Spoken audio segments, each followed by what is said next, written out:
cartel a la entrada de la piscina pública municipal del Boulevard, en el Distrito 20 de París, advierte que el lugar está cerrado por mantenimiento.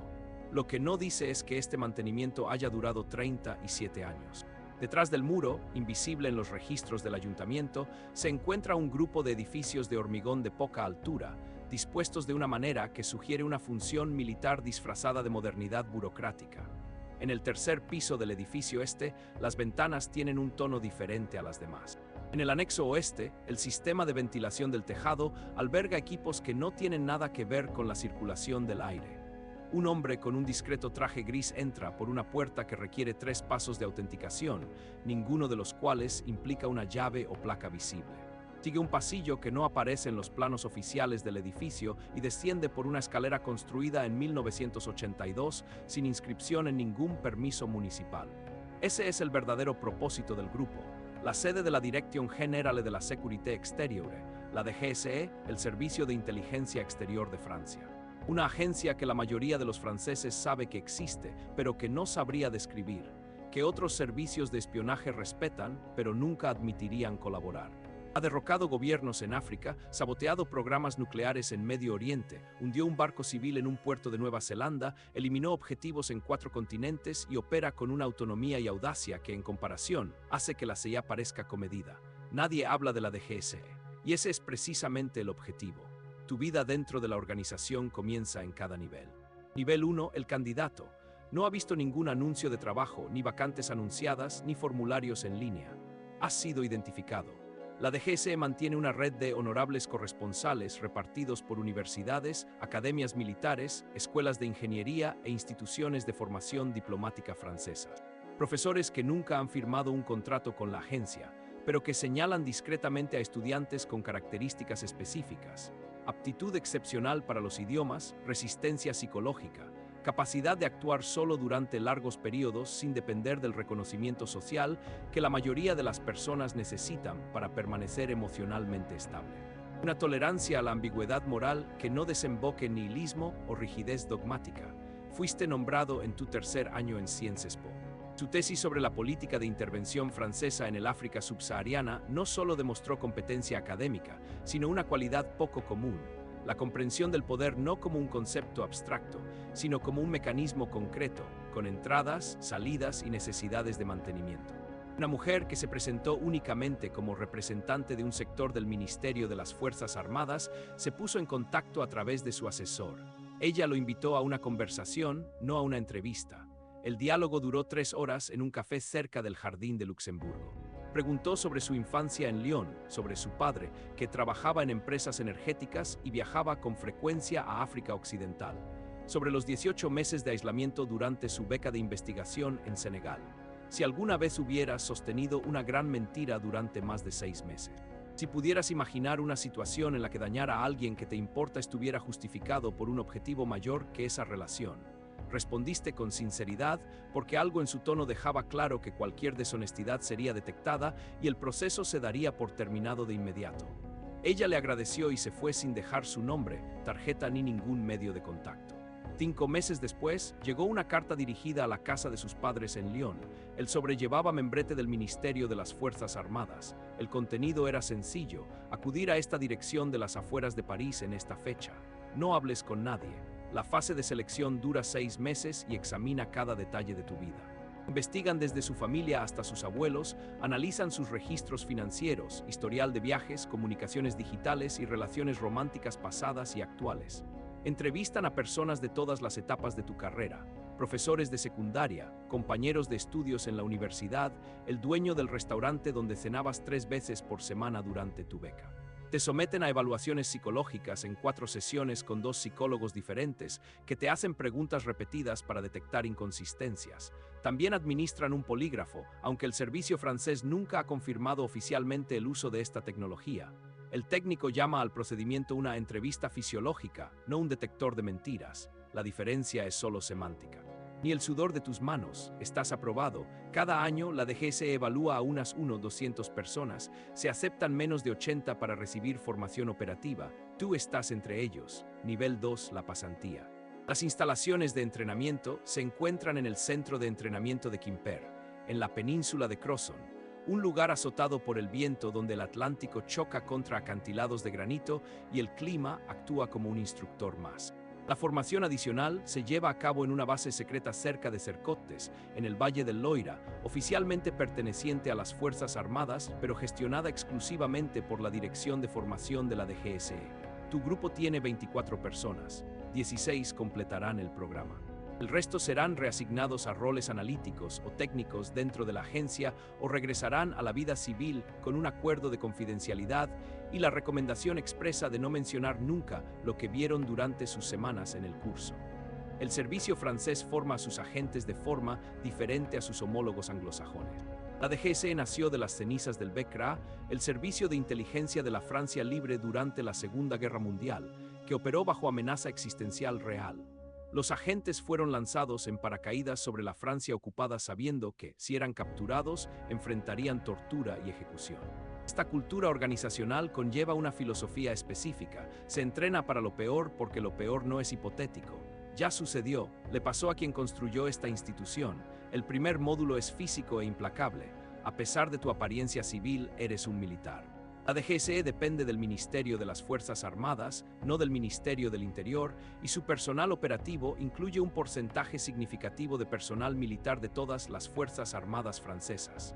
Corres, nadas en mar abierto, haces entrenamiento aéreo, incluido el salto libre en altitudes que requieren oxígeno suplementario. Entrena el combate en entornos cerrados. Para un rol donde las reglas de enfrentamiento se reescriben en tiempo real. Division Action no es un batallón, sino un conjunto de operadores que se mueven entre misiones de inteligencia, sabotaje, eliminación selectiva y operaciones de influencia. El entrenamiento aquí no se trata de resistir la presión, sino de aplicarla. Aprendes a manejar explosivos plásticos con precisión quirúrgica, a montar dispositivos de detonación remota que evaden los detectores más sofisticados y a infiltrarte en territorios hostiles sin dejar rastro. Las técnicas de infiltración aérea incluyen saltos ALO, high altitude, low opening y AO high altitude, high opening, en los que saltas desde altitudes superiores a los 10,000 metros y te deslizas durante decenas de kilómetros antes de aterrizar, evitando radares y sistemas de defensa aérea. La metodología de acción directa es una extensión de la doctrina militar francesa, pero con una capa adicional de negación plausible. Si algo sale mal, el gobierno francés negará cualquier implicación. Si algo sale bien, nadie sabrá que fuiste tú. Las operaciones están previstas en salas sin ventanas, en instalaciones que no aparecen en ningún mapa oficial. Los objetivos son seleccionados por un comité restringido dentro de la DGS, compuesto por oficiales de inteligencia, representantes del Estado Mayor de las Fuerzas Armadas y, en algunos casos, asesores directos del Palacio del Elíseo. La lista de objetivos no está escrita. Se memoriza y se destruye después de la ejecución. Su primera misión es en el Sahel. Un grupo yihadista afiliado a Al-Qaeda secuestró a un ingeniero francés que trabajaba en un proyecto minero en Mali. El rescate es inviable. El grupo exige la liberación de los prisioneros retenidos en Francia, algo que París no negociará. Tu orden es clara: localizar, neutralizar a los secuestradores y extraer al rehén. Operas en un equipo de 4, todos con identidades falsas proporcionadas por la DGSE. Uno de ellos es un antiguo comando de la Legión extranjera, especializado en combates en un entorno desértico. Otro es un ex-operador del HIGN, capacitado en entrada forzada y fuego de precisión. El tercero es un oficial de inteligencia con experiencia en contrainsurgencia en Chad que habla árabe y tuareg con fluidez. Eres el líder del equipo. La operación dura 5 días. En el primero, te infiltras en Mali a través de la frontera con Níger utilizando documentos falsos que te identifican como consultores de seguridad de una empresa canadiense. En el segundo, localizan el campamento de los secuestradores en una zona remota a 150 kilómetros de la ciudad más cercana. En el tercero, realizan reconocimientos, identificando rutinas, puntos de vigilancia y posibles rutas de escape. En la sala se lleva a cabo la acción: entrada silenciosa al amanecer, eliminación de los guardias con cuchillos y pistolas silenciadas, extracción del rehén al amparo de fuego de represión. El quinto, desapareces. El rehén es entregado a un equipo de evacuación médica en un punto de encuentro previamente acordado. El regreso a Francia se realiza por rutas separadas, sin dejar ningún rastro que pueda rastrearse hasta la DGSE. La misión se considera un éxito. Ningún miembro del equipo resulta herido. El rehén regresa ileso. Los secuestradores son encontrados muertos, pero sin pruebas que apunten a Francia. En París, una nota interna califica la operación de ejecución limpia, sin repercusiones. Recibes un premio en una ceremonia privada donde solo están presentes 3 personas: el director de la DGSE, el jefe de la División de Acción y un representante del Estado Mayor. La medalla no tiene nombre ni registro oficial. Es un símbolo, no una prueba. Pero las operaciones no siempre salen según lo planeado. En una misión en Yemen, su equipo sufre una emboscada de milicianos hutíes. 2 operadores son capturados. Uno de ellos aparece en un vídeo que circula en Internet. El otro permanece como rehén durante 18 meses hasta que una negociación secreta, que implica la liberación de prisioneros y el pago de un rescate no declarado, garantiza su liberación. No se le informa de los detalles, simplemente se le ordena regresar a Francia y esperar nuevas instrucciones. El operador liberado es reintegrado a la División de Acción, pero nunca más es enviado a misiones en el extranjero. Comienza a trabajar en entrenamiento, enseñando técnicas de supervivencia en cautiverio a nuevos reclutas. La División Vida en Acción es una sucesión de misiones, evaluaciones y periodos de espera. Pasas semanas en bases secretas en Francia, entrenando con armas extranjeras para familiarizarte con los arsenales de tus adversarios. Aprenda a reconocer los patrones de vuelo de los drones iraníes, desactive los artefactos explosivos improvisados utilizados por los grupos insurgentes, identifique las firmas químicas de los agentes nerviosos. Cuando no está entrenando, está en espera, listo para desplegarse en menos de 24 horas. Tu teléfono está encriptado, tu ubicación se monitorea en tiempo real y tu identidad civil es una fachada tan bien construida que incluso tus vecinos creen que trabajas para una empresa de logística internacional. A los 45 años lo trasladan a una unidad de operaciones psicológicas. No es un ascenso, sino una reubicación estratégica. La DGSE reconoce que su experiencia en acción directa puede ser más útil en un campo donde la violencia es indirecta, pero no menos efectiva. Aprende a manipular narrativas, plantar desinformación en las redes sociales y crear perfiles falsos que influyen en los debates políticos en los países objetivo. Su primera operación en este nuevo rol es en Senegal, donde un candidato presidencial, financiado por intereses chinos, amenaza con ganar las elecciones. Su tarea es desacreditarlo vinculándolo con escándalos de corrupción y vinculando su campaña con grupos extremistas. La operación implica la creación de documentos falsos, la infiltración de periodistas simpatizantes de la DGSE y la difusión de rumores a través de redes locales. Los resultados son visibles en 3 meses. El candidato pierde las elecciones por un estrecho margen. Francia mantiene su influencia en el país. No recibes elogios, solo una nueva misión. Esta vez en Europa del Este, donde un oligarca ruso, cercano al Kremlin, está comprando activos estratégicos en un país de la OTAN. Su equipo crea una campaña de desinformación que vincula al oligarca con crímenes de guerra en Ucrania, lo que obliga a los gobiernos occidentales a congelar sus activos y expulsarlo del país. La operación es un éxito, pero sabes que en algún lugar alguien está planeando represalias. A los 50 años lo convocan a una reunión con el director de la DGSE. No se trata de una revisión de desempeño, sino de una oferta: tomar el mando de una estación en África Central, donde la presencia francesa está cada vez más amenazada por grupos paramilitares rusos. Acepta. No es una elección, sino una continuación. La máquina no se detiene. Tú tampoco, no tienes elección. La máquina exige equilibrio entre lo necesario y lo posible, entre la lealtad a la institución y la lealtad al Estado, entre la verdad operativa y la narrativa política. Su trabajo no es cuestionar, sino asegurarse de que los engranajes giren sin atascarse, incluso cuando las órdenes llegan desde arriba con la urgencia de quienes ignoran los riesgos reales. Aprendiste con el tiempo que el poder no se mide por la posición, sino por la capacidad de decir no sin que tu superior se dé cuenta. Un informe aplazado, una reunión olvidada, una recomendación técnica que se pierde en los pasillos del Palacio del Elíseo. Pequeños actos de resistencia burocrática que salvan vidas, operaciones y, en ocasiones, incluso a la propia Francia, de decisiones tomadas bajo la presión de un gabinete que solo ve el calendario electoral. Hemos visto a ministros pedir acciones imposibles, embajadores negar apoyo a misiones que luego resultarían cruciales, generales exigir resultados que solo podrían lograrse con riesgos inaceptables. Tu papel es ser el filtro. Lo que llega a su escritorio ya ha pasado por capas de análisis, pero depende de usted decidir qué se ejecutará, qué se modificará y qué se enterrará, no por cobardía, sino por cálculo. A sus 58 años, comprende que la DGSE no es una máquina de guerra, sino un organismo vivo, formado por miles de decisiones tomadas en silencio, lejos de los focos. Cada operación exitosa es un hilo invisible que sostiene la seguridad nacional. Cada error es una cicatriz que solo los que están dentro conocen. Ya has perdido agentes sobre el terreno, has visto redes desmanteladas debido a la traición, has visto aliados convertirse en enemigos de la noche a la mañana. Pero también hemos visto operaciones aparentemente imposibles que salieron bien porque alguien, en algún lugar, decidió confiar en la intuición de un oficial de campo en lugar de seguir el protocolo. Esta es la contradicción que define el servicio, la necesidad de control absoluto coexistiendo con la necesidad de improvisación absoluta. Su oficina en el Boulevard Mortier tiene vistas a los tejados de París, pero su mente siempre está en otra parte, en una embajada en Teherán donde un agente suyo está a punto de ser descubierto, en un servidor de Estonia donde un equipo de hackers franceses intenta sabotear una red de desinformación rusa, en un apartamento de Marsella donde un informante está siendo interrogado por un oficial que no sabe que usted ya ha autorizado su extracción. No duermes bien, nunca dormí. El peso no está en las decisiones tomadas, sino en las que están por llegar, y un día suena el teléfono.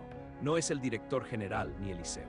Es una voz que no has escuchado en años, de alguien que ya no debería tener tu número. El mensaje es breve, saben lo de Mali, no fue una filtración, fue una elección, cuelgas, no es necesario preguntar quiénes son ellos, sabes, siempre lo supe, la pregunta es qué hacer ahora, porque al fin y al cabo la DGSE no es solo una máquina. Es un juego de ajedrez que se juega en varias mesas, donde las piezas se mueven solas y los jugadores no siempre conocen las reglas. Y tú, como siempre, estás en el medio. Manejar las contradicciones es la competencia central de los altos directivos de inteligencia. En el nivel 9, el director general. Los directores no llegan a este puesto por casualidad. Son seleccionados en un proceso que se asemeja a un rally de seguridad, donde cada curva es una evaluación, cada obstáculo una verificación de lealtad y capacidad.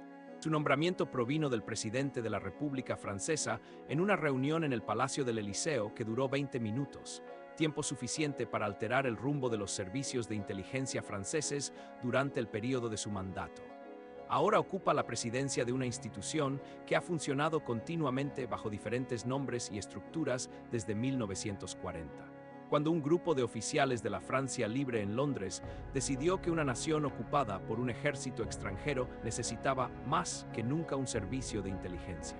La DGSE heredó su ADN institucional. La voluntad de asumir riesgos que otros servicios considerarían inaceptables, la preferencia por la acción sobre el análisis cuando los dos entran en conflicto, la creencia de que la posición de Francia en el mundo depende no solo del poder militar, sino de la capacidad de proyectar influencia en los espacios entre la diplomacia y la guerra. Para ello, la inteligencia es la única herramienta adecuada. Presentas las sesiones informativas en persona, a veces semanalmente, a veces diariamente cuando una crisis lo requiere. Se sienta frente a la persona más poderosa de la República Francesa y ofrece evaluaciones que pueden contradecir sus suposiciones, desafiar sus políticas o complicar sus cálculos políticos. Su valor depende enteramente de su voluntad de transmitir verdades incómodas. Un director general que le dice al presidente solo lo que quiere oír se vuelve inútil en cuestión de meses, porque el presidente puede recibir ficciones reconfortantes de cualquiera de los innumerables asistentes que no tienen el coraje o la información para ofrecerle nada más. Proporcionas lo que nadie más puede, realidad cruda, recopilada por agentes que arriesgan sus vidas para conseguirla. Su mandato estará definido por decisiones que el público nunca conocerá. Operaciones autorizadas que impidieron ataques, operaciones cuyas consecuencias no se anticiparon, operaciones que usted optó por no autorizar porque los riesgos superaban el valor de la inteligencia. Y algunas de esas abstenciones le perseguirán porque las amenazas que decidió no afrontar no desaparecieron solo porque decidió no actuar. Algunos crecieron. Otros se materializaron en acontecimientos que generaron titulares, víctimas y comisiones parlamentarias, ante las cuales usted se sentó a puerta cerrada para explicar sus razonamientos a políticos que juzgaron sus decisiones con la ventaja de la retrospectiva que usted nunca tuvo. Sales de la sede por última vez en una tarde que parece cualquier otra. El edificio sigue funcionando. La piscina al otro lado de la calle permanece cerrada por mantenimiento. El signo no ha cambiado, no hay cambios visibles. Las operaciones continúan en las capitales africanas, en las habitaciones de hoteles de Oriente Medio, en las ciudades europeas y en los silenciosos corredores digitales donde la dirección técnica lleva a cabo una guerra que no produce sonido ni humo, ni pruebas que resistan el examen forense. Los funcionarios continúan reclutando agentes, construyendo leyendas, viviendo bajo nombres que no les pertenecen en países que los arrestarían si la verdad saliera a la luz. Los operadores de la División de Acción continúan en misiones autorizadas por notas presidenciales escritas a mano, que son destruidas tan pronto como se completa la operación. La máquina sigue funcionando porque fue construida para hacerlo y porque el mundo, que creó la necesidad de ella, no se ha vuelto más seguro, más simple o más misericordioso desde 1940. En algún lugar, en un aula universitaria de París, Lyon o Burdeos, un estudiante escribe una tesis sobre la política exterior francesa. Un docente que nunca ha firmado un contrato con la DGSE lo lee atentamente, buscando cualidades específicas en el análisis. No es brillantez ni alineación ideológica, algo más difícil de nombrar. La voluntad de ver el mundo como un sistema de fuerzas, más que como un conjunto de principios, una comodidad con la complejidad que no requiere resolución, una mente capaz de sostener dos verdades contradictorias al mismo tiempo, sin caer en la falsa seguridad de elegir una sobre la otra. El profesor anota el nombre del alumno. Se escribe una carta, se hace una llamada telefónica. Dentro de 6 meses, una mujer aparecerá en un café y pedirá un café. Hará preguntas sutiles que redefinirán la trayectoria de una vida que, hasta entonces, creía que seguiría un camino predecible. El estudiante no sabe nada del complejo del Boulevard Mortier, ni del cartel en la puerta de la piscina, ni del centro de formación en la costa de Bretaña, donde el Atlántico imparte lecciones que los instructores no necesitan verbalizar. No sabe de las leyendas que consumen identidades reales, de los agentes poseídos en lugar de socios, de las notas presidenciales escritas con tinta y destruidas por el fuego. No conoce los rostros que habitan la parte de la mente que nunca se cierra del todo. El estudiante escribe una tesis. Se está leyendo la tesis. El ciclo no tiene un comienzo visible porque así fue diseñado. Tampoco tiene fin. La piscina siempre está cerrada por mantenimiento. El trabajo que hay detrás nunca se detiene.